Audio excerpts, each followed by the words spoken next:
할렐루야. 아멘. 하나님의 기뻐하심으로 오늘도 수요예배를 드리시는 여러분의 마음속에 생명의 말씀으로 인한 영적 강함이 회복되는 시간이 되시길 축복합니다. 아멘. 말씀의 제목 같이 나눕니다. 내가 내게 장가들어 내가 내게 장가들어 영원히 살리라. 영원히 살리라. 아멘. 아멘.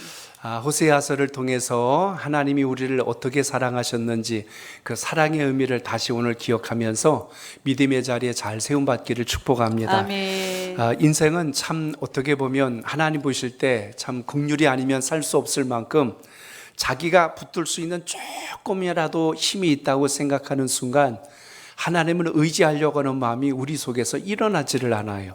그래서 우리가 하나님 붙들 때가 언제냐면 내가 인간적인 방법으로 다 해보고 나서 야 도저히 길이 없다, 그때 마지막에 가서 하나님 하고 매달릴 때가 많다는 것입니다.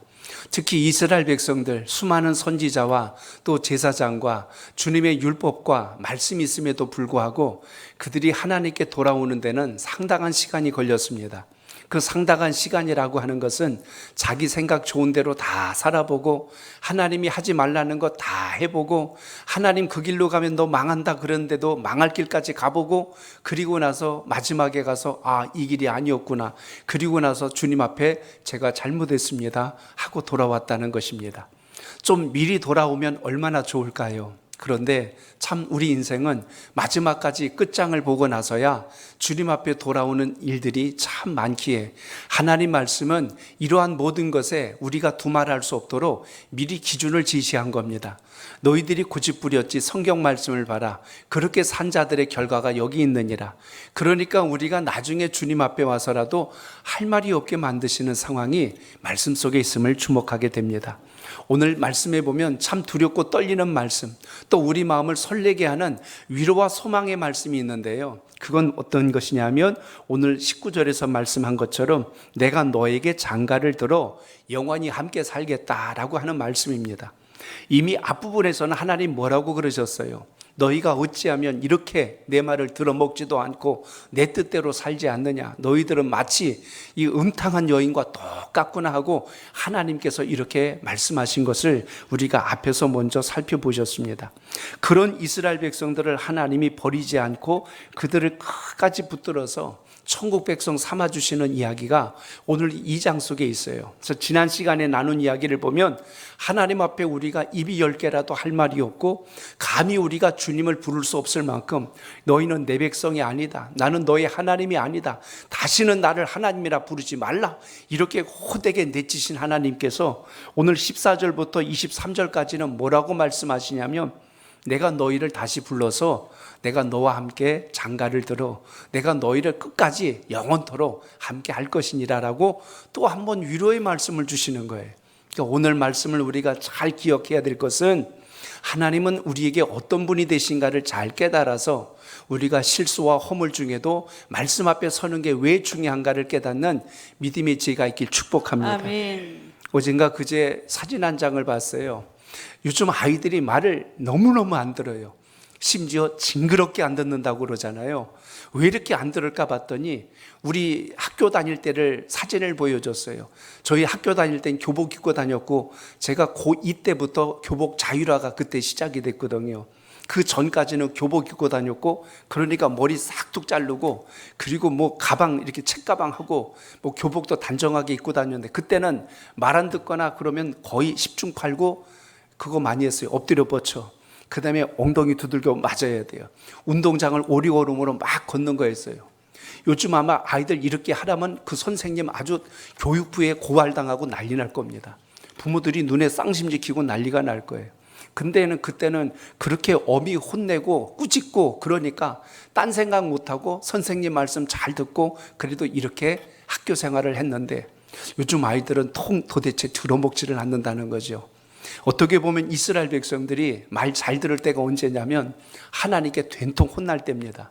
바빌론 땅에 포로로 끌려갈 때 하나님이 큰 벌을 내리실 때 전염병이 돌고 그리고 이웃나라가 쳐들어오고 그러면 하나님이 하라고 안 그래도 이스라엘 백성들은 즉시 합니다. 하나님 우리가 잘못했습니다. 우리가 죽을 죄를 졌습니다. 어쩌면 그렇게 어느 시대나 하나도 안 변하고 그대로 하나님 앞에 돌아오는 것을 보게 되죠. 오늘 호세아서를 통해서 하나님께서 호세아를 통하여 음탕한 여인, 음란한 여인 고멜과 혼인하게 하신 후에 그것이 너희들의 모습이다라는 걸 보여주시면서 오늘 깨닫도록 하나님이 시각적으로 선지자를 지금 들어 쓰고 있을 때 저는 호세아를 보면 참 안타까워요. 하나님 이왕이면 다른 방법을 쓰시지 제가 어떻게 일생에 한 번 해야 될 결혼을 저런 여인과 혼인을 하란 말씀을 하십니까? 근데 그 여인이 혼인하고선 정신을 바짝 차리고 그냥 현모양처처럼 남편을 잘 내조하고 그러면 정말 좋겠는데 혼인하고 나서도 오늘 본문에 보면 여전히 집을 나가고 또 딴 남자 만나고 그럼 하나님 그러시는 거예요. 그 여인 내쳐라 그런 게 아니라 또 데려다 앉혀라 그러는 거예요. 그러니까 이런 어떻게 보면 도대체 호세아가 속이 터질 일이 있는데 이 속 터질 일을 하나님이 진행시키면서 하나님의 백성들을 깨닫게 하시는 이 섭리를 보면서 오늘 주님의 사랑과 은혜가 무엇인가를 다시 한 번 더 새기는 기회가 되시길 바랍니다. 아멘. 오늘 이 말씀을 보시면 하나님과 우리 관계에 아주 오묘한 섭리를 깨닫게 하십니다. 하나님은 교회와 그리고 나라와 민족보다 가장 먼저 무엇을 들어서 하나님의 사랑을 보여주셨냐면 가정을 들어서 하나님의 사랑을 보여주셨다는 것입니다. 인류의 시작을 보더라도 아담과 하와를 짝지어 주시고 에덴 동산에서 가정을 이루게 하신 것을 우리가 볼 수가 있습니다. 그런데 그 가정이 건강하고 행복하게 가야 할 터인데 그 뱀의 속임에 넘어가서 결국에 가서는 선악과를 먹고 에덴 동산에서 쫓김을 당하는 안타까운 상황이 인류의 시작인 것을 우리가 봅니다. 그러니 남편과 아내가 서로가 서로에게 사랑과 신뢰와 존중을 갖지 않으면 그 가정은 건강하게 갈 수 없다는 걸 이미 창세기는 우리에게 보여준 것입니다. 그렇기 때문에 어느 가정이나 동일할 거예요. 믿음과 신뢰를 기초하지 않는 가정은 결코 행복할 수도 없고 건강하게 갈 수도 없다는 것입니다. 그렇기 때문에 오늘 본문의 주인공인 남편인 호세아 그리고 그 불행한 결혼 생활을 유지해야 될 그 호세아 심령이 얼마나 힘들고 어려웠을까. 예수님만 십자가에 못 박히시는 게 아니라 하나님 저 고멜이 십자가에 못 박혀야 되는 거 아닙니까? 할 정도로 호세아가 얼마나 마음이 아팠을까. 그런데 오늘 이렇게 품행이 단정하지 못한 여인, 늘 음란해서 길거리를 돌아다니며 몸을 함부로 굴리며 천한 모습처럼 이 남자 저 남자를 찾아다니는 이 여인을 또 한 번 데려다가 집안에 앉히면서 그에게 다시 권면하는 이야기가 오늘 14절로부터 시작되고 있음을 보게 됩니다. 오늘 14절에 보면 뭐라고 이야기합니까? 한번 14절만 읽습니다. 시작. 그러므로 보라 내가 그를 다일러 거친 들로 데리고 가서 말로 위로하고 아멘. 여기 보니까 타일렀대요. 다시 그 마음을 위로하고 다시 그 마음을 추스릴 수 있도록 해주는데 그리고 심지어 위로까지 해주는 겁니다. 다시는 그러면 안 된다. 이제는 그렇게 하지 마시오. 나와 혼인하였으니 나를 남편으로 알고 가정을 건강하게 지키는 일에 최선을 다해 주었으면 좋겠소 하고 이렇게 위로하면서 15절에 보니까 자신의 그 포도원까지 안겨주고 이거 다 줄 테니까 포도 농사 잘 치면서 우리 행복하게 삽시다 하고 이렇게 지금 이야기하고 있는 장면을 보게 됩니다. 오늘 이 이야기에 앞서서 1장에서 이미 이스라엘 백성들의 모습을 보여주려고 세 자녀를 곁에 두게 하셨는데 자녀들의 이름이 하나같이 하나님의 뜻을 반대하는 이름들을 가졌지 않습니까? 맨 앞에다 로라고 하는 말을 붙였는데 로란 뜻은 우리말로 하면 아니다라는 뜻입니다. 그래서 붙였던 이름들이 뭡니까? 로루하마라는 말 그리고 로암미라고 하는 이름을 자녀들에게 붙여주지 않았습니까? 이 로루하마라고 하는 이름은 국류를 받지 못했다는 뜻이고 로암미라고 하는 것은 내 백성이 아니다라는 뜻을 가진 것을 주목하게 됩니다. 그런데 오늘 여기 14절로 23절까지는 그 앞에 붙어있던 로라고 하는 말을 다 떼어내는 이야기가 오늘 본문 속에 등장한다는 것입니다. 그들이 잘해서가 아니라 여전히 하나님 앞에 불순종하고 여전히 하나님 앞에 돌아오지 못했음에도 불구하고 하나님은 그들을 다시 끝까지 다시 돌보시고 사랑하시면서 일으키시겠다는 위로의 메시지를 우리가 여기서 보게 됩니다. 특히 오늘 말씀 속에 보면 그들을 무엇이라고 지칭해요? 이스라엘이라는 말을 씁니다. 여기 이스라엘이라는 말이 이스라엘이란 말과 아주 유사해요. 이스라엘이라고 하는 뜻은 하나님과 겨루어 이겼다. 이 말이 처음 등장한 것이 야곱이 하나님이 천사와 씨름했을 때 이겼을 때 주신 이름이에요. 너 이름이 무엇이냐 그랬더니 야곱입니다 그랬습니다. 야곱은 속이는 자, 사기꾼이란 뜻을 가졌는데 너 이제는 그렇게 이름을 부르지 말고 이스라엘이라고 부르라. 그 이스라엘이란 뜻은 하나님과 겨루어 이겼다라는 뜻인데, 사실 이 말씀은 전에도 설명을 드렸지만 어찌 인간이 감히 하나님을 이길 수 있겠어요. 그래서 그 의미를 깊이 들여다보면 하나님이 줘주시는 거 아닙니까? 그에게 용기를 주고 그래도 자존감을 좀 세워주고 삶에 어떤 용기를 심어주시려고 줘주시는 하나님. 그래서 하나님과 내가 이겼다고는 말하지만 하나님이 끝까지 함께 해주시겠다는 상징적 이름이 이스라엘이라면, 오늘 이스라엘이라는 이름은 요거와 반대되는 거예요. 하나님께서 흩으셨다는 뜻을 가지고 있는 것이 이스라엘입니다. 그러니까 이스라엘 백성들의 지금 상황을 이렇게 설명해 준 거예요. 너희들은 흩어진 자와 다를 바가 없다. 한 곳에 모여 있지만 나를 찾고 있지 않으니 너희는 흩어진 자들이다. 너희들은 아무리 생각해도 긍휼히 여길 수 있는 모습이 하나도 없구나. 너희들은 내 백성도 아니다. 나는 너의 하나님도 아니다. 그래서 이렇게 하나님께서 말씀으로 그들에게 보여주신 겁니다.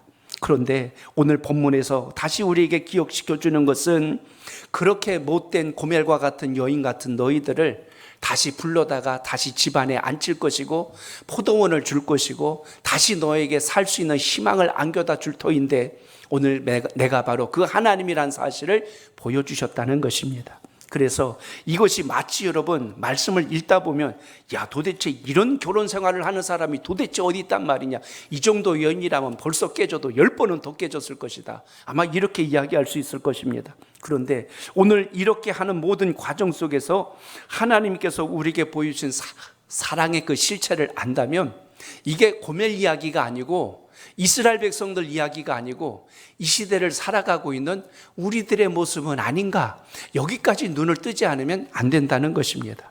그래서 인생은 부유해지고 넉넉해지고 여유로워지기 시작하면 하나님을 찾는 마음이 자기 욕심을 채우는 마음으로 뒤집어지기 시작을 합니다. 이 호세아 선지자가 활동하고 있었을 때가 언제냐면, 그때 당시 호세아는 지금 북이스라엘 때 선지자예요. 그때 당시 남유다에서 활동하고 있던 선지자는 아모스 선지자였습니다. 북이스라엘이 당시에 여로보암 2세가 통치하고 있었을 때인데요, 그때 이 왕이 통치하고 있었을 때 북이스라엘은 굉장히 부강하고 번영을 이루고 있었을 때입니다. 나라가 태평성대를 누리고 부강하고 여유롭다 보니까 무슨 생각을 하겠어요? 그때부터 사치와 탐욕이 들어오기 시작했고 우상을 숭배하는 모습들이 그들에게 점점 더 퍼져나가기 시작했던 바로 그때에 호세아 선지자가 지금 이스라엘 백성들, 우리들의 모습이 지금 이 고멜과 똑같다, 그걸 보여주라고 호세아를 부르신 겁니다. 오늘 새벽에 솔로몬 이야기를 말씀을 나눴습니다. 솔로몬 하면 우리가 하나님의 지혜를 받은 참 위대한 왕을 기억합니다. 그런데 솔로몬 왕이 이 열왕기 상서에서 보시면 다윗에 이어서 왕권을 이어받고 1000번제를 드리고 지혜를 얻고 여호와의 성전을 짓고 그 다음에 솔로몬 왕궁을 짓고, 그리고 나서 이제 나라가 평안해지니까 주변 나라들과 무역을 시작을 하는 거예요. 무역을 하다 보니까 그 나라의 모든 문물들이 다 들어오지 않습니까? 심지어 이스라엘이 막강한 힘과 권력을 갖게 되자 그때 병거 창을만 군수물자를 담을 수 있는 큰 창고를 짓게 되고 곡식을, 군량미를 담을 수 있는 창고를 어마어마하게 크게 짓습니다. 그리고 무역을 하니까 주변 나라들에서 솔로몬의 지혜가 얼마나 탁월한지를 알고 싶어서 찾아오면서 많은 은금패물을 가지고 옵니다. 그래서 이스라엘 땅에 쌓여진 은금패물이 오늘 열왕기상서 10장에 보시면 금이요 666달란트 어마어마한 양을 간직하게 됐는데, 심지어 금이 남아도니까 솔로몬이 어떻게까지 했냐면 금을 가지고 얇게 펴가지고 군인들이 쓰는 방패에다가 그걸 입히기까지 하는 거예요. 야, 금이 얼마나 남아돌면 그 성전 안에 그리고 왕궁 안에 기둥이란 기둥, 벽이란 벽 모두 금을 씌워놨어요. 한번 여러분 상상해 보세요. 그러니까 집에서 밥을 먹으면 숟가락까지 금을 씌울 정도로 한번 생각해 보시라는 거예요.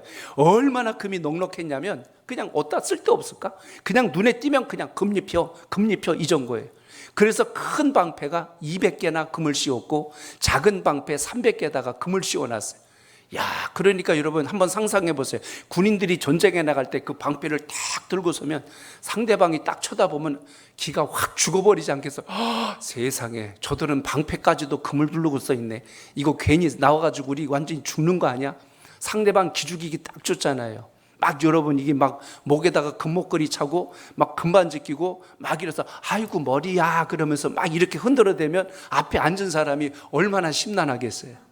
그런 마음 갖게 만들 정도로 그렇게 되는데, 문제는 여기서 끝나지가 않는 거예요. 주변 국가들이 어떻게 했을까요? 솔로몬이 있는 이 나라가 세진 걸 알고 이러다간 우리나라까지 정복당했다 싶으니까 화친을 맺습니다. 그래서 누굴 보내냐면 자기 나라 공주를 보내요. 그 공주가 후궁이 되고 첩이 됩니다. 이러하여서 솔로몬이 그때 당시 후궁과 첩의 숫자를 열왕기상서 11장, 내일 나눌 말씀인데 거기 보면 후궁이 700명, 첩이 300명이 나와요. 이건 이제 사돈관계를 맺겠다는 이야기입니다. 근데 성경은 이거를 좋게 표현하지 않습니다.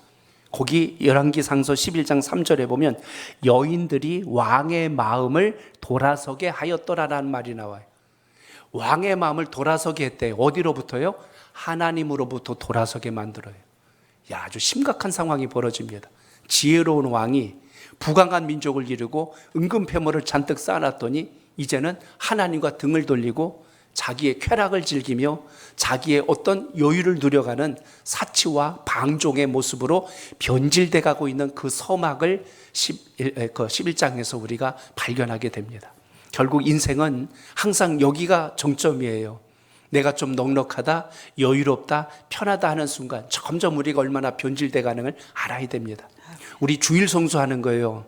어느 날 갑자기 토요일 날 쉰다니까 아주 큰일 날 것처럼 난리 났지 않습니까? 그런데 이제 토요일 날 쉬는 게 보편화되고 당연화됐어요. 근데 요즘 자꾸 들썩들썩 이야기 나오는 게 주 4일 근무하재요. 그리고 나머지는 자유시간을 갖자고. 그래서 저 대구시장인 그 홍준표 그 시장의 어떤 공무원들하고 이렇게 무슨 회의를 하고 있었을 텐데 한 사람이 질문을 했대요. 우리 공무원들도 4일 근무제 하면 좋겠습니다 라고 이렇게 건의를 한. 요즘 MZ세대들 대단합니다. 딱 아주 당당하게 질문해요. 우리도 4일 근무하면 좋겠습니다. 그랬더니 이렇게 대답을 했대요. 그냥 다른 직장 가시지요 그랬어요. 다른 직장 가시지요. 아무리 시대가 달라져도 그건 너무 빨리 가는 겁니다 하고 딴 직장 갖는 게 좋겠어요. 저는 정치색 가지고 말씀드린 거 아니까 오해하지 마십시오. 이 동성애 퀴어 축제가 대구에서 아주 극렬하게 일어나니까 이 홍준표 이 시장 이분이 그렇게 하면 안 됩니다 그랬더니 대구시를 고소해 버렸어요. 이게 우리 집회하는 걸 방해했다고 막 고소하니까 홍준표 그 시장이 그렇게 하는 거예요. 아니 가만히 두고 보려니까 이거 안 되겠구만 하더니 가만 안 두겠다고 전부 고소해 버렸어요. 검찰에다가. 어디 거리를 점령하고 교통을 방해하고 공무집행을 방해하는 이게 지금 무슨 선량한 시민의 집회라고 말도 안 되는 소리 하고 있다고. 가만히 있으니까 이게 사람을 뭐로 보는 거 하더니 이렇게 하는데 굉장히 저는 감동을 받았어요. 그래서 속이 다 시원하더라고요. 옳은 소리 했어요. 정말 바른 말 했고. 근데 여러분 제가 오늘 드린 말씀의 요지는 지금 호세아 때 나타난 현상을 이야기하는 겁니다. 사람이 부유롭고 여유롭고 넉넉해지기 시작하니까 자꾸 변질돼 가기 시작하는 거예요. 솔로몬 때 심각했던 것은 우상 숭배입니다. 결국 그것으로 인하여서 북이스라엘이 이방의 문화가 다 들어와요. 1000명의 여인들이 곁에 있다고 생각해 보세요.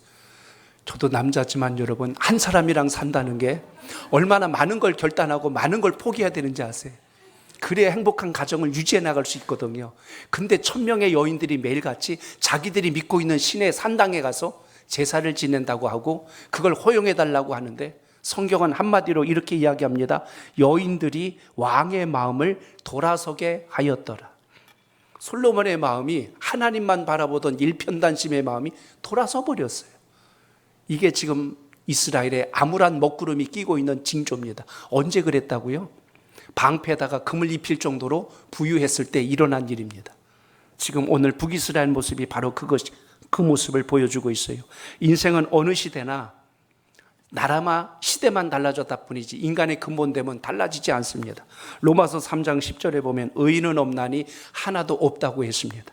로마서 3장 23절에 보면 모든 사람이 죄를 범하였음에 하나님의 영광에 이르지 못한다고 했습니다. 그러니까 인생은 자기의 욕심과 탐욕이 들어오는 순간 하나님의 뜻이고 뭐고 귀에 들어오지 않아요. 눈에 보이지 않는다는 것입니다. 로마서 3장 20절에 보니까요, 그러므로 율법의 행위로 그의 앞에 의롭다 하심을 얻을 육체가 없나니 율법으로는 죄를 깨닫게 한다고 기록하고 있습니다. 그러니까 율법이 할 수 있는 일은 죄를 깨닫게는 해도 우리를 구원하는 일은 율법은 못한다. 성경은 분명하게 기록하고 있습니다. 오늘 음란한 아내였던 고멜과 같이 죄와 악을 밥 먹듯이 하며 앉혀놓으면 또 나가고 앉혀놓으면 또 나가고 우상숭배하지 말라고 그러면 또 우상숭배하고 이렇게 하는 이 반복적인 행동 속에서 북이스라엘 백성들의 그 참담함과 죄악의 실상을 보여주는 것을 통하여 오늘 하나님은 다시 한 번 더 그들을 내찌시되 그래도 그들에게 희망의 끈을 포기하지 않았던 이야기가 오늘 이 본문 속에 등장합니다. 자, 15절을 여러분 같이 보세요. 15절 시작. 거기서 비로소 그의 그의 포도원을 그에게 주고 악을 골짜기로 소망의 문을 삼아 주리니 그가 거기서 응대하기를 어렸을 때와 애굽 땅에서 올라오던 날과 같이 하리라. 아멘. 저를 따라합니다. 악을 골짜기를 소망의 문으로 바꾸어 주셨습니다. 소망의 문으로 바꾸어 주십니다. 오늘 15절에 보니까 뭐라고 말씀합니까? 비로소 그의 포도원을 주었대요. 그리고 악을 골짜기로 뭐가 되게 했냐면 소망의 문을 삼아 주셨다고 오늘 여기 말씀합니다.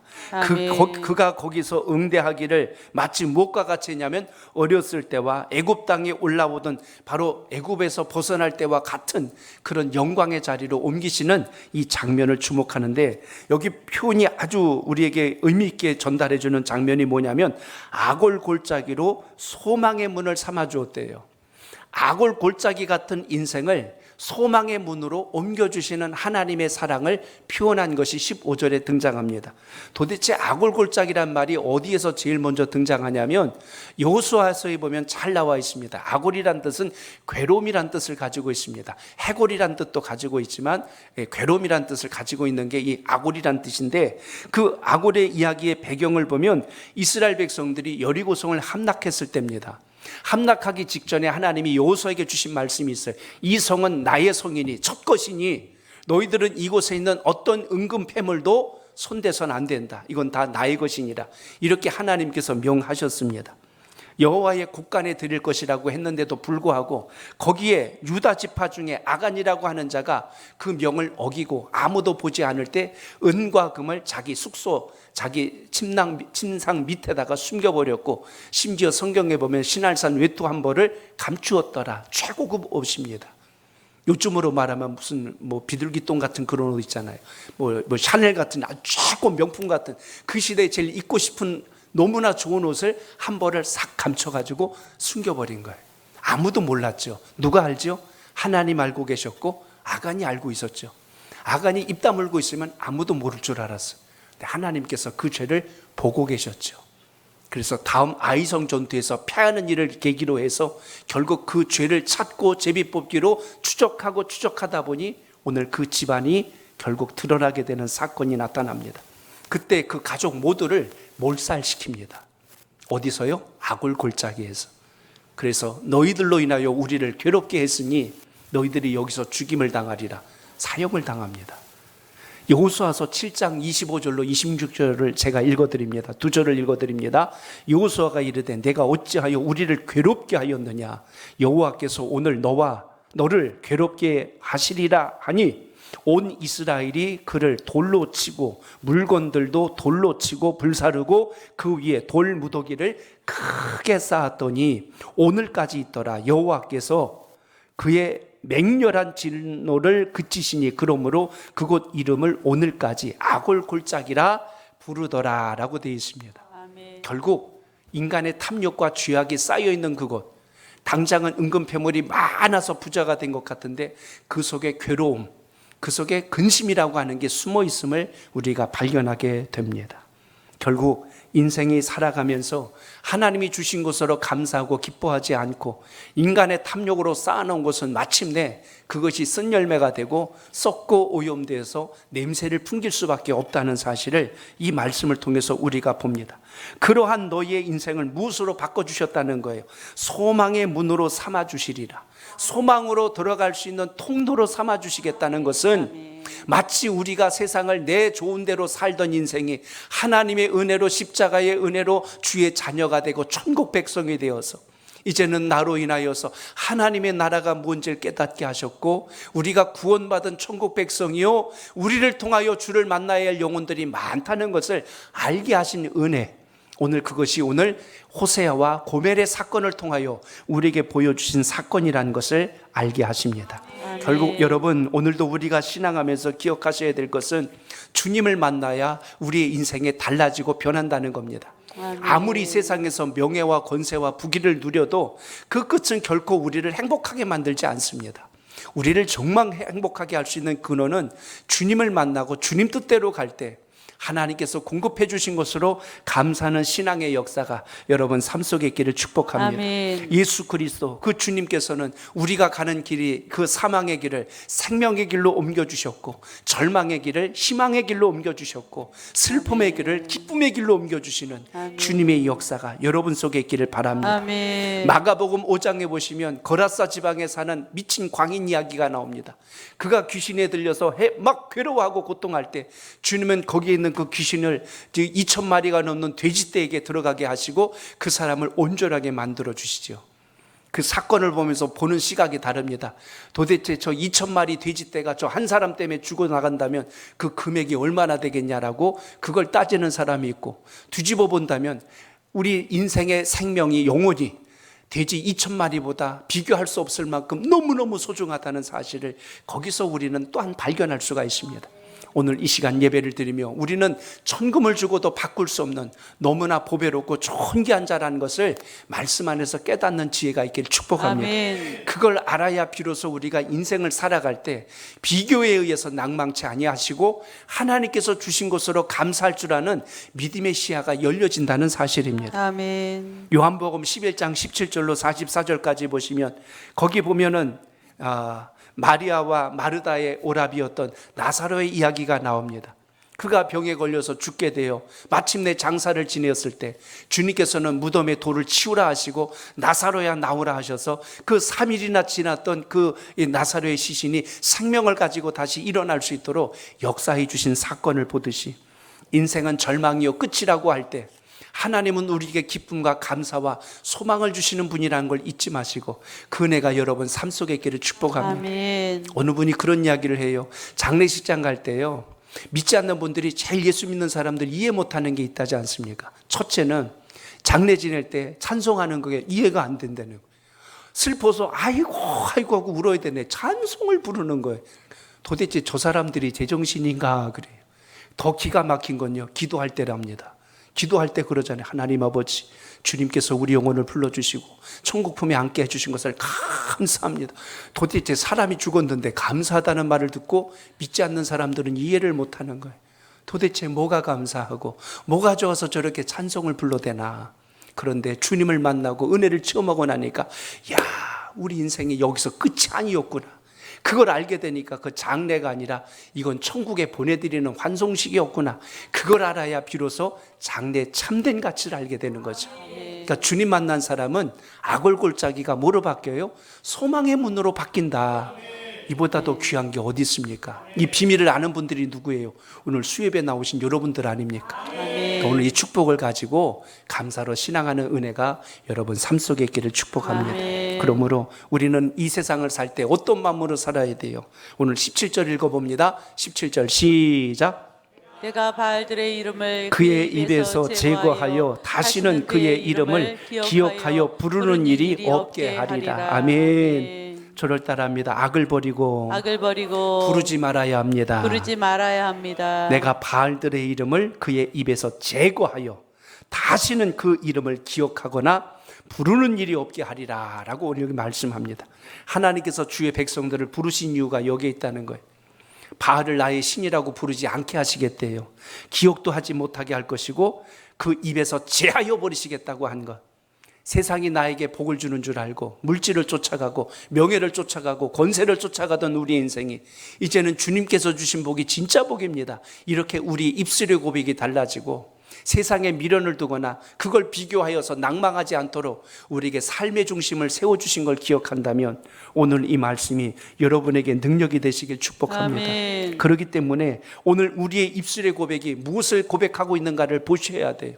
입으로는 주여라고 그러면서 삶으로는 못 살겠네, 죽겠네, 왜 우리는 뭐가 없어 하고 맨날 이렇게 세상 사람들의 기준과 똑같이 가고 있다면 신앙과 삶이 분리된 것과 다를 바가 없겠지요.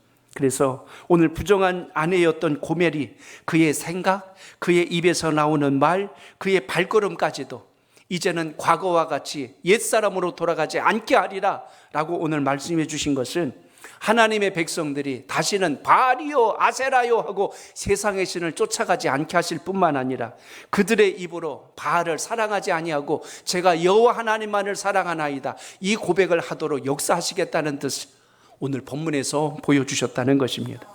정치하는 사람들에게 있어서 바알이 뭘까요? 유권자들의 표입니다. 저 표만 얻을 수 있다면 뭐라도 바꿔놓겠다 그런 생각을 가지고 가죠. 그러니까 여러분 유권자들이 지혜롭고 똑똑하지 않으면 정치하는 사람들이 헛짓거리 한다니까요. 제도를 잘못 세우고 법을 잘못 세워서 나라를 이상하게 끌고 갑니다. 마찬가지로 하나님께서 우리에게 비전을 주시고 소망을 주셨을 때 그 뜻을 잃지 않겠다는 결단을 항상 우리 속에 간직하길 축복합니다. 아멘. 사단이 하와를 선악과로 꼬시니까 결국에 가서는 그것에 의해 넘어가지 않습니까? 그게 뭐예요? 자기 볼 때는 하나님과 같아지는 것이고 눈이 밝아지는 것이고 죽지 않는 비결이 그 속에 숨어 있는 것처럼 착각하게 만들어서 결국은 멸망의 길로 넘어뜨리는 것이 마귀의 역사입니다. 앞에서 유혹할 때는 달콤하게 유혹하고 일단 딱 먹는 순간 내가 언제 그랬는지 싹 빠져버려요. 혼자 자멸하게 만드는 게 사단의 역사입니다. 그러니까 우리가 절대로 이런 것에는 현혹되거나 속지 않도록 믿음의 지혜를 갖기를 축복합니다. 아멘. 그래서 사업을 하는 분들도 부를 축적하기 위해서 수단과 방법을 가리지 않고 막 밀어붙인다는 게 결국에 가서 나중에 돌이킬 수 없는 길에 빠질 때가 있습니다. 결국 어떤 힘과 권력, 능력이라는 것은 하나님으로부터 공급된 게 아닐 때 이게 얼마나 변질될 수 있는가를 우리는 알아야 된다는 것입니다. 오늘 여기 말씀에 바알이란 뜻은 원문의 의미는 두 가지 의미가 더 있어요. 주인이란 뜻도 있지만 남편이란 뜻이 있습니다. 그러니까 누구를 내 주인과 남편으로 삼을 것이냐, 그게 물질이냐, 세상의 명예냐, 세상의 권력이냐, 그걸 가지고 주여 주여 내 남편이요 하고 있는데 하나님께서 말씀하신 거, 다시는 바알을 내 남편이라고 내가 부르지 않게 하리라. 다시는 바알을 너의 주인이라고 내가 입에 담지도 못하게 하리라. 아, 여호와 하나님만이 참된 신이시요 우리의 구주가 되시고 나의 진정한 남편이십니다. 그걸 알게 하리라. 오늘 그것을 오늘 말씀에서 선포해 주고 있습니다. 오늘 신앙하면서 다시 한 번 더 이 믿음의 지혜가 여러분 삶 속에 살아있기를 축복합니다. 아멘. 자, 여러분 오늘 말씀 쭉 따라가다가 19절로 20절 보세요. 거기 두 절을 같이 봅니다. 시작. 내가 내게 장가들어 영원히 살되 공의와 정의와 은총과 긍휼이 여김으로 내게 장가들며 진실함으로 내가 장가들리니 내가 여호와를 알리라. 아멘. 저를 따라합니다. 십자가에서 하나님의 사랑이 담겨 있습니다. 하나님의 사랑이 담겨 아멘. 있습니다. 아멘. 십자가에는 하나님의 사랑이 담겨 있다는 것을 꼭 기억하시길 바랍니다. 아멘. 그게 오늘 이 말씀 19절에 들어가 있다니까요. 여기 보니까 내가 너에게 장가를 들어서 어떻게 하냐면 영원히 사시겠대요. 유효기간을 두고 내가 몇 년만 너희랑 같이 있겠다 이러지 아니하시고 영원이라는 말을 쓰십니다. 그러니까 우리가 연수와 기한을 제한하지 않도록 하나님은 태초로부터 지금까지 앞으로도 함께 하시는 분이라는 상징적 표현이 오늘 본문 속에 있는데요. 그 하나님의 마음을 여기 묘사해 줍니다. 네 가지로 설명해 주셨어요. 첫째는 공의로움, 두 번째는 정의로움, 세 번째는 은총, 네 번째는 긍휼히 여김으로. 하나님의 마음 속에는 이 네 가지가 들어있어요. 근데 앞에 두 가지하고 뒤에 두 가지가 서로 섞일 수 없는 겁니다.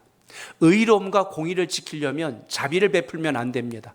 의로운 칼날을 세웠을 때는 타협이 있어서는 안 되잖아요.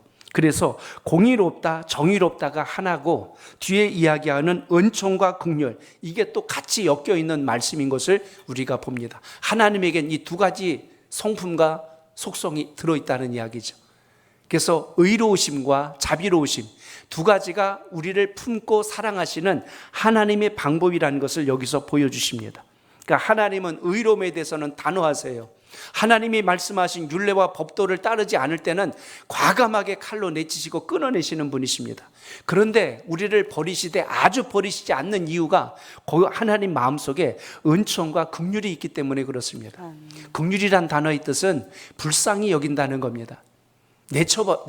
내쳐놓으니까 슬퍼하고 괴로워하고 아파하는 것을 하나님은 외면할 수가 없으신 거예요. 그래서 어떻게 하셨냐면 다시 붙드시는 거예요. 그래서 호세아에게 그걸 행하게 하신 겁니다.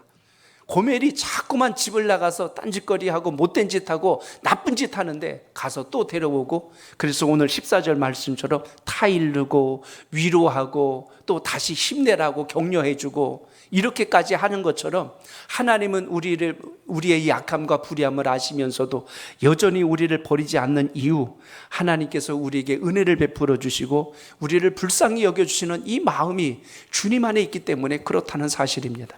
그러면 우리가 착각하면 안 되죠. 야, 그래도 내가 하나님 보실 때 이쁜 구석이 있으니까 나를 버리지 않으신 거 아니냐, 이렇게 우리가 오해를 합니다.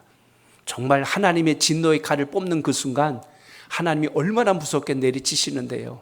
그러니 우리는 하나님의 이 두 가지 좌우의 날섬검과 같은 주님의 그 은혜와 주님의 공의로우심을 생각한다면 오늘도 우리에게 주신 복음의 본질 잃지 말고 믿음의 자리에서 잘 감당하며 충성하는 주의 사람 되시길 바랍니다. 아멘. 하나님은 이처럼 상반된 두 가지 모습을 갖고 계세요.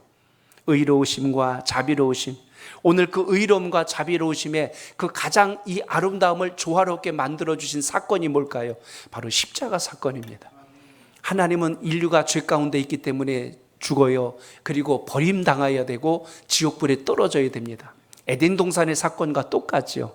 아담과 하와가 선악과를 먹는 즉시 하나님은 공의롭고 의로우시기 때문에 그 동산에서 내쫓아버리셨어요. 다시는 그 땅에 살지 못하게 하셨죠. 그런데 하나님에겐 오늘 이 은혜와 그리고 자비로우심, 긍휼의 마음이 있기 때문에 그 아담과 하와를 내보내실 때 가죽옷을 입히시지요. 지어 입히실 뿐만 아니라 살아가야 될 것을 끊임없이 살피시고 돌보시는 것을 보게 됩니다. 그것이 곧 부모의 심정 아닙니까?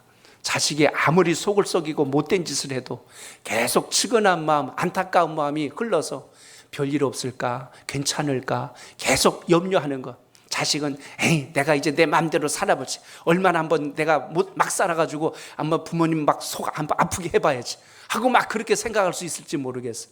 근데 부모의 마음은요, 그 모습까지도 다 아는 거예요. 그래서 버리지 않고 기다려주시고 끝까지 품는 바로 그 하나님의 사랑의 모습이 부모에게 투영된 것처럼 오늘 본문 속에 우리의 악함과 불의함 속에서도 버리지 아니하시는 하나님의 깊은 사랑, 이걸 기억하면서 호세아서는 한마디로 하나님의 그 인내하심입니다. 제가 신학교 졸업할 때 호세아서 6장을 논문으로 써서 그 논문으로 졸업을 했습니다. 하나님께서 우리를 어떻게 사랑하시는지, 그 헤세드의 사랑이 우리의 가지고 있는 사랑하고는 차원이 다르다는 것을 우리가 보게 되는데요. 오늘 그 은혜가 다시 한 번 더 여러분 마음속에 잘 살아있는 소중한 예배자가 되시길 축복합니다. 아멘. 끝없는 사랑이 우리가 사랑받을 어떤 구속이 있어서가 아니라 불의한 우리를 포기하지 아니하시는 하나님이 깊은 사랑이라면 그 사랑 앞에 우리가 어떤 믿음을 가지고 살아야 할까, 이걸 결단할 수 있는 지혜가 오늘 이 예배를 드리시는 여러분 마음속에 함께 하시기를 축복합니다.